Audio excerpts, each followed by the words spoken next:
স্বধর্ম ত্যাগী সর্বসাধ্য সার, সর্বধর্মান্ন পরিত্যাজ্যং মামেকং শরণং ভজ। ভগবান অন্তিম অধ্যায়ে এই কথাটি বলেছেন। অর্জুন যখন বললেন, হে কৃষ্ণ, তুমি তো বহু যোগের কথা বললে, কর্মযোগ, ভক্তিযোগ, এই যোগ বিয়োগ আমি বুঝতে পারছি না। ভগবান বললেন, অর্জুন, তোমাকে এত কিছু ভাবতে হবে না। সর্বধর্মান পরিত্যাজ্যং মামেকং শরণং ব্রজ। সব কিছু পরিত্যাগ করে তুমি আমার শরণাপন্ন হও। এই সব কিছু পরিত্যাগ মানে হলো কর্মের ফল আকাঙ্ক্ষা পরিত্যাগ। সব কিছু ছেড়ে আমার শরণাপন্ন হও। অহং তং সর্ব পাপেভ্য মোক্ষয়িষ্যামি মা শুচঃ।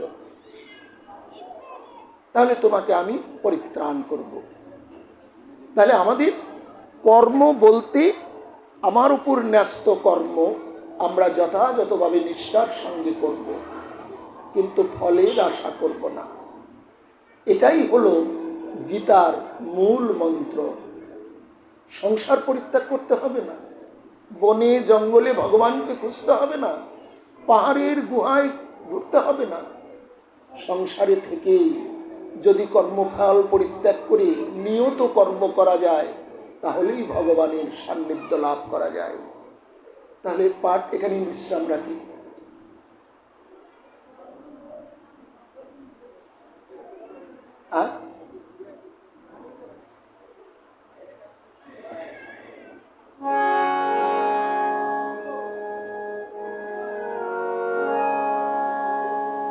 জয় রাধা মাধব,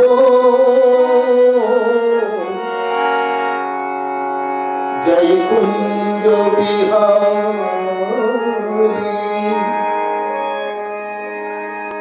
জয় গোপী জনবল্লভ,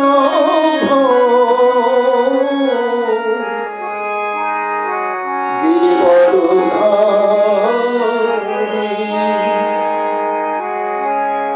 জয় রাধা মাধব, জয় কুঞ্জ বিহারী, জয় গোপী জনবল্লভ,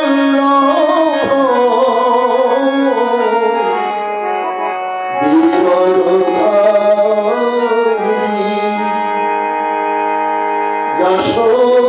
যশোদানন্দন ব্রজজন রঞ্জন, যশোদানন্দন ব্রজজন রঞ্জন, যমুনা তীর বনচারী। জয় রাধা মাধব, জয় কুঞ্জ বিহারী।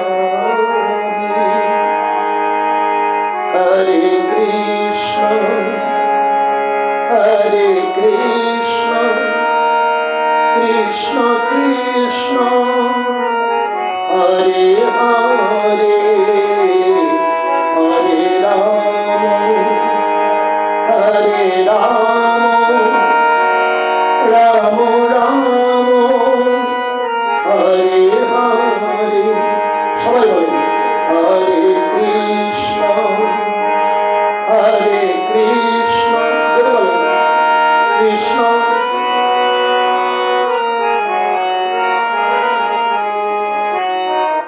হরে রাম।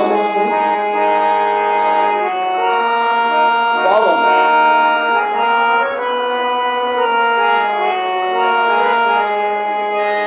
হরে কৃষ্ণ হরে কৃষ্ণ, কৃষ্ণ কৃষ্ণ হরে হরে, হরে রাম হরে রাম, রাম রাম হরে হরে। বলে হরে কৃষ্ণ কৃষ্ণ কৃষ্ণ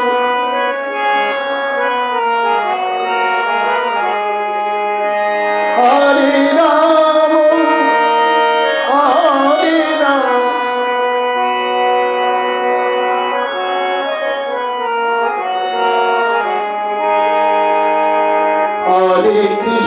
হরে কৃষ্ণ কৃষ্ণ কৃষ্ণ হরে হরে রাম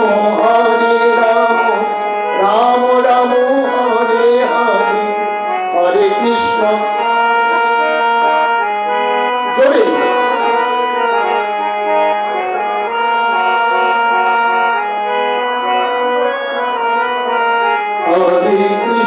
হরে কৃষ্ণ কৃষ্ণ কৃষ্ণ হরে হরে হরে রাম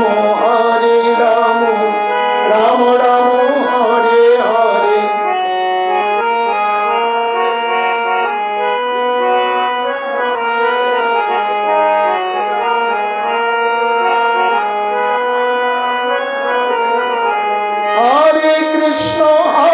কৃষ্ণ কৃষ্ণ কৃষ্ণ হরে হরে হরে রাম রাম রাম হরে হরে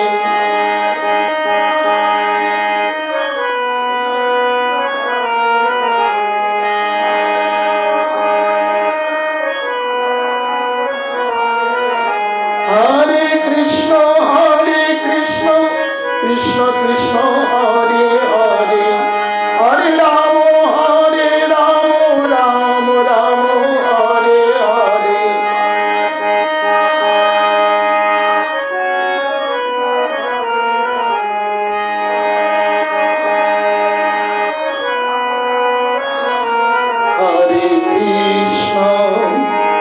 হরে কৃষ্ণ কৃষ্ণ কৃষ্ণ হরে হরে হরে রাম রাম রাম হরে হরে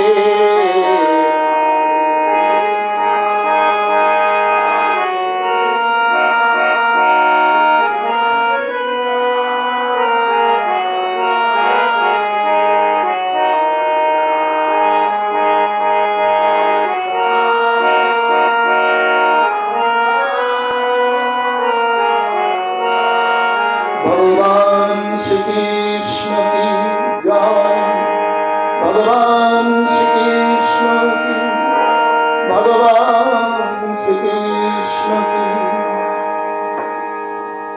জোরে বলতে হয় জয়ধ্বনি জয়ধ্বনি যত দূর যাবে কলি কাছে থাকতে পারবে না কলি হতচিত্ত আমরা রাজা পরীক্ষিত কলি নিগ্রহ করেছিলেন যেখান থেকে কলির আবির্ভাব ভগবান শ্রীকৃষ্ণ যখন অপ্রকট হলেন জগৎ ছেড়ে চলে গেলেন লীলা সম্বরণ করলেন পঞ্চপাণ্ডব স্বর্গধামে গমন করলেন রাজা হলেন পরীক্ষিত অভিমন্যু পুত্র সুন্দর প্রজাপালক রাজা ধর্মশীল রাজা হঠাৎ সরস্বতী নদীর তীরে দেখতে পেলেন একটি গাভী এবং একটি বৃষ দাঁড়িয়ে আছে এবং একজন রাজবেশধারী সে দণ্ড হাতে তাদেরকে প্রহার করছে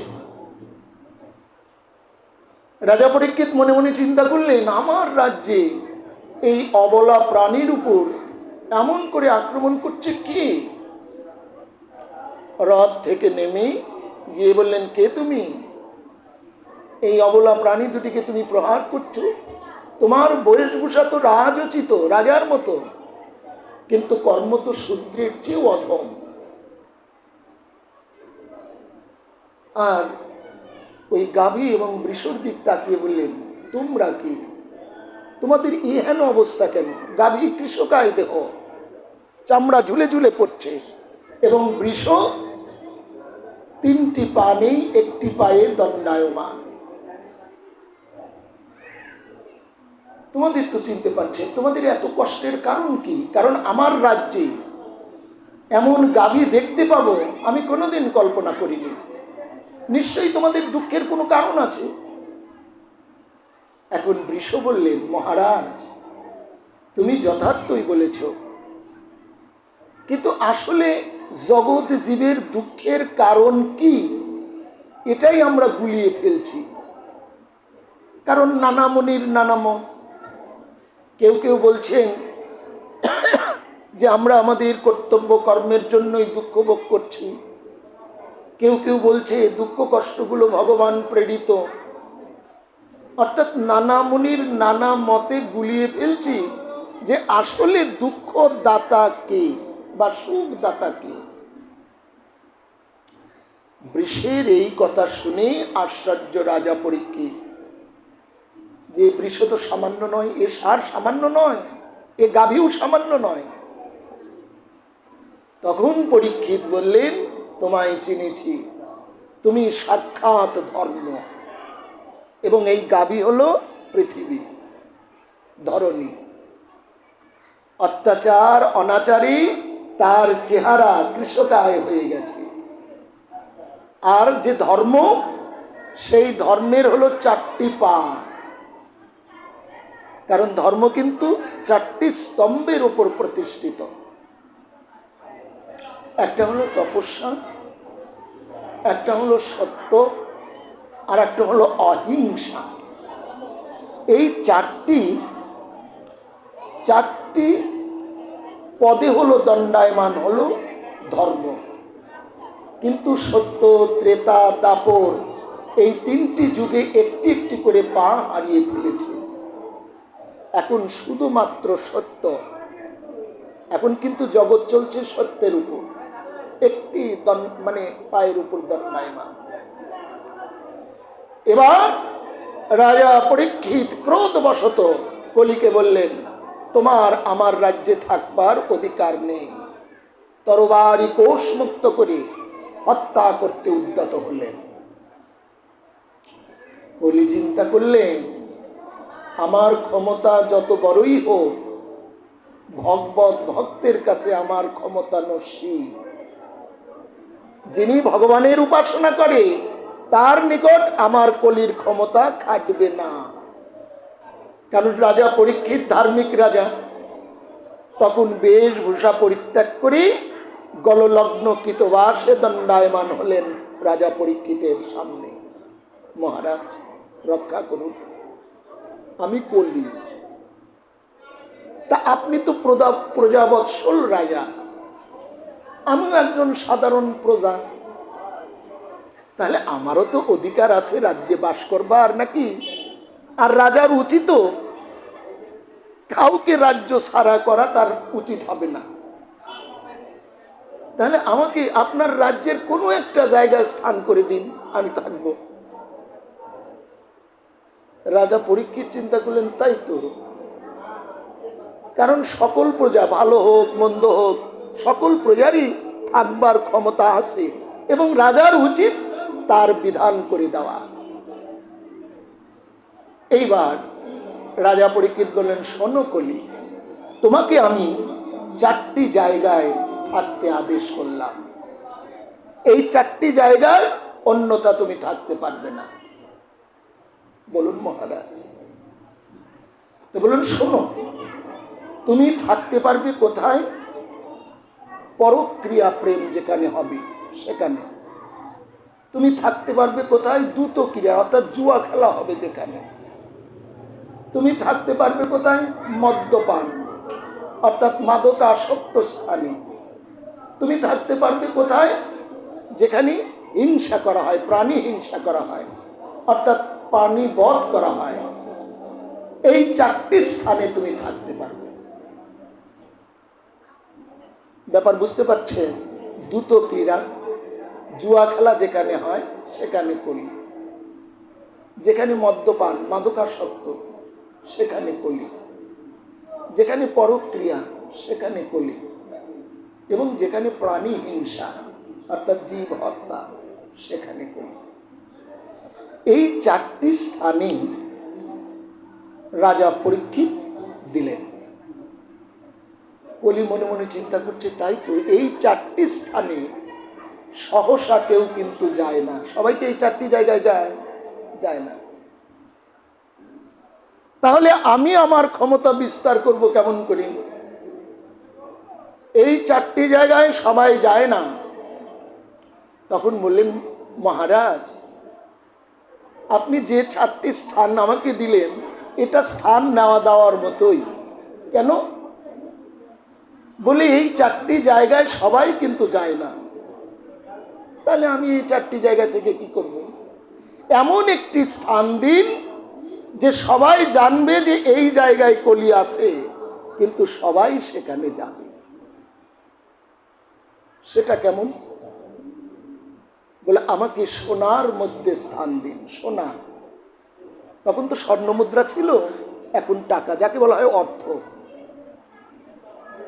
টাকার মধ্যে আমাকে স্থান দিন।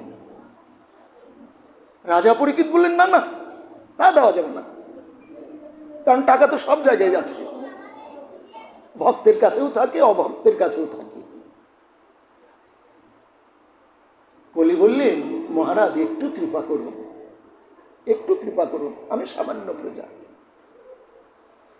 রাজা পরীক্ষিত চিন্তা করলেন যে তাই তো, টাকা যদি ভক্তের কাছে থাকে তাহলে কিন্তু সে অকাজে ব্যয় করে না, সেই টাকা কিন্তু ভাগবত সেবাই ব্যয় করে।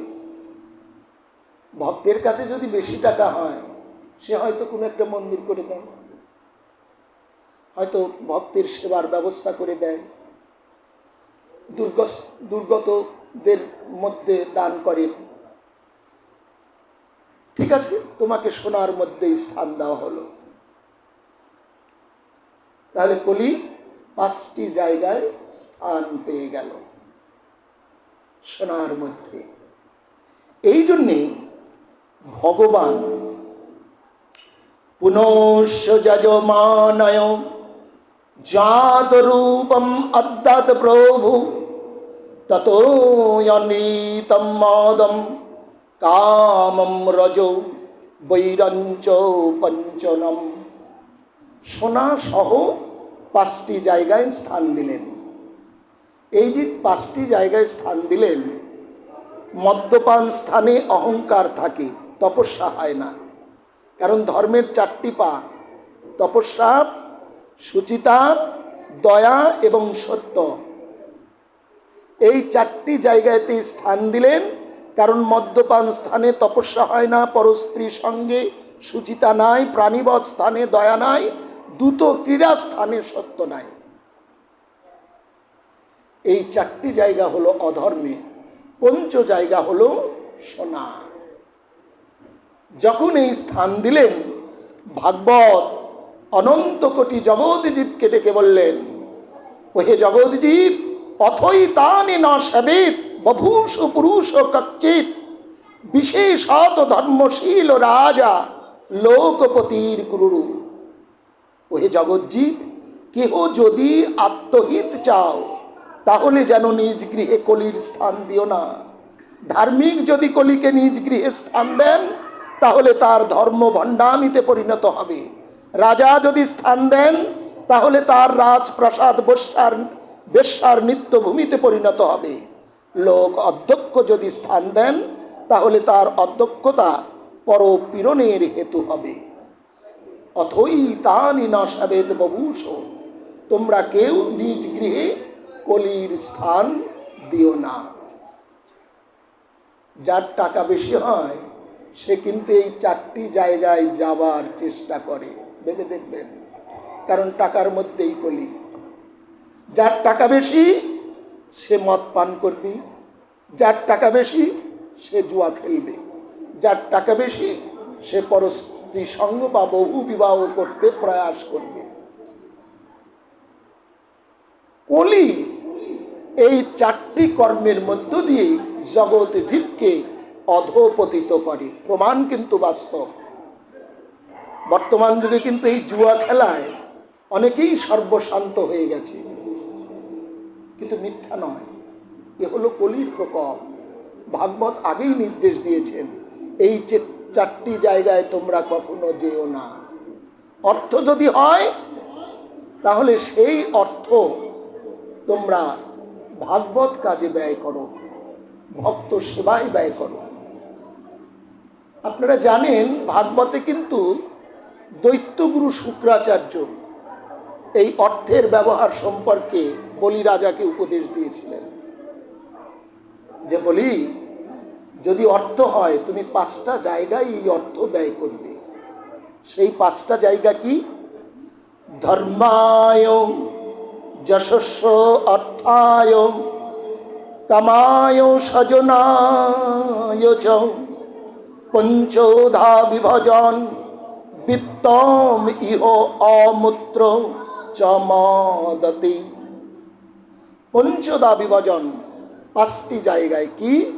ধর্মায়, ধর্ম কাজে ব্যয় করতে হবে। যশস্বায়, যে কাজ করলে যশ হবে সেই কাজ করতে হবে। অর্থায়, অর্থাৎ যেখানে টাকা রাখলে টাকা আসবে, ইনভেস্ট করা যাকে বলা হয়, সেই কাজে, অর্থাৎ প্রতিদিন যেন টাকা আসে সেই জায়গায় টাকা রাখতে হবে, কি বলা হয়? অর্থায়। আরেকটা কি? কামায়, কামনা বাসনা পরিপূরণ করার জন্য। আরেকটা হলো স্বজনায় চ, স্বজনদের দুঃখ কষ্ট বুঝে অর্থ ব্যয় করতে হবে। এই 5টি জায়গায় পঞ্চদা বিভজন বিত্তম ইহ অমূত্র চ মদতে, ইহলোকে এবং পরলোকে 2 লোকেই সে শান্তি লাভ করবে বা সুখ লাভ করবে। এই জন্যে আমাদের টাকা হলে খবরদার এই 4টি জায়গায় যাওয়া যাবে না। কারণ কলির কিন্তু প্রথমে হলো লোভ দেখানো কাজ, লোভ দেখাবে, ডাকবে, তারপর আস্তে আস্তে তার ক্ষতি করতে শুরু করবে। এখন প্রশ্ন হলো, কলি মহারাজকে পেয়েও রাজা পরীক্ষিত তাকে হত্যা করলো না কেন? হত্যা করতে পারতো কিন্তু করলো না কেন? ভাবুক বললেন, দেখো, কলি যুগ, কলির দোষ ও নিধে এক ও মহান ও গুণ। ভাগবতের কথা, কলির অনেক দোষ কিন্তু একটি মহান গুণ আছে, হরির নামেই মুক্তি। শুধু তাই নয়, সত্য যুগে যদি কেউ মনে মনে খারাপ কাজের চিন্তা করত, পাপ লেখা হয়ে যেত। শুধু যদি চিন্তা করত, ইস, যদি এই কাজটা করতে পারতাম, চুরি করতে পারতাম, এই মনে করা মানেই পাপ। আর কলিযুগে যদি ভালো কাজ কেউ মনে করে যে আমার যদি টাকা থাকতো তাহলে আমি এই যে দুর্গত লোক, এদের মাঝে আমি টাকা বিতরণ করতে পারতাম, এই মনে করার সঙ্গে সঙ্গেই পুণ্য লেখা হয়ে যেত, পুণ্য লেখা হয়ে যায়। আর পাপের কথা মনে করলে পাপ হয় না, শুধু কর্ম করলেই পাপ হয়। তাহলে এমন গুণ সম্পন্ন যুগ, এই জন্যেই রাজা পরীক্ষিত কলিকে হত্যা করে নাই। এই জন্যে আসুন আমরা সবাই একেবারেই সরল অন্তঃকরণে বাইরের খুঁটিনাটি, এই যে বিবাদ, কলহ, ঝগড়া ঝাঁটি, পরনিন্দা, পরচর্চা, এগুলো পরিহার করে সরল অন্তঃকরণে শিশু সুলভ হয়ে ভগবানের নাম করি, তাহলেই ভগবানকে লাভ করা যাবে। অন্যথায় ভগবানকে লাভ করা যায় না। ওই যে কৃষ্ণ কৃষ্ণ বলে যদি জীব কৃষ্ণের কোলেও মরে, তথাপি হো কৃষ্ণ তারে কৃপা নাহি করে। প্রয়োজন হলো অন্তঃকরণ, অন্য কিছু নয়। তাই আসুন আমরা এই 3 দিন ব্যাপী নামামৃত সিন্ধুতে আমরা অবগাহন করব, কিন্তু সরলতা নিয়ে, কুটিলতা নয়। সর্বে ভবন্তু সুখিনঃ, সর্বে সন্তু নিরাময়ঃ, সর্বে ভদ্রাণি পশ্যন্তু মা কশ্চিৎ দুঃখ ভাগ ভবেৎ। বিশ্বের সকল প্রাণী সুখী হোক, সবাই নিরোগ হোক, সকলের প্রতি কৃষ্ণের করুণাধারা প্রবাহিত হোক। নমস্কার, সবাই সুখে থাকবেন। জয় জয় শ্রী রাধা গোবিন্দ প্রীতি প্রেমানন্দে। হরি হরি বলো, হরি বল। রাধেশ্বরম।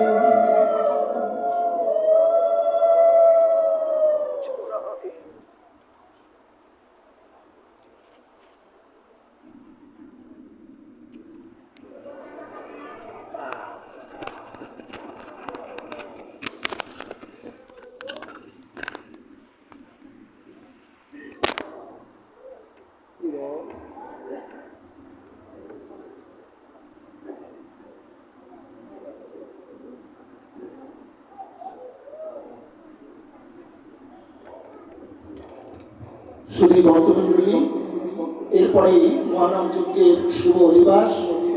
আপনারা সবাই কৃপা করে অধিবাস শ্রবণ করবেন।